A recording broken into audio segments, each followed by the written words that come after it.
قال رسول اللہ صلی اللہ علیہ وسلم من صمت نجا، فرمایا رسول اللہ صلی اللہ علیہ وسلم نے، جس نے خاموشی اختیار کی اس نے نجات پائی۔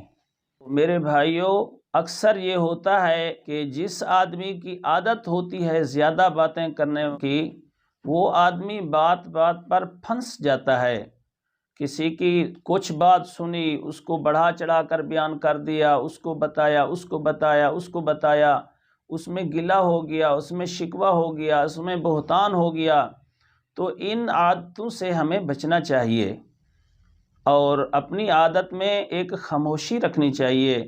خاموش جو رہتا ہے وہ ان باتیں کرنے والوں سے بہت زیادہ بہتر ہے۔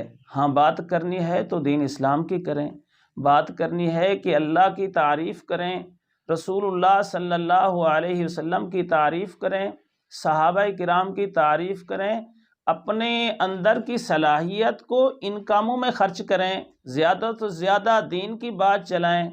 تو دنیا کی باتوں میں ہمیں احتیاط سے رہنا چاہیے اور زیادہ باتیں نہیں کرنی چاہیے۔ فرمایا من صمت نجا، جس نے خاموشی اختیار کی اس نے نجات پائی۔ اللہ رب العزت ہم سب کو آپ صلی اللہ علیہ وسلم کے اس فرمان پر توفیق عمل عطا فرمائے۔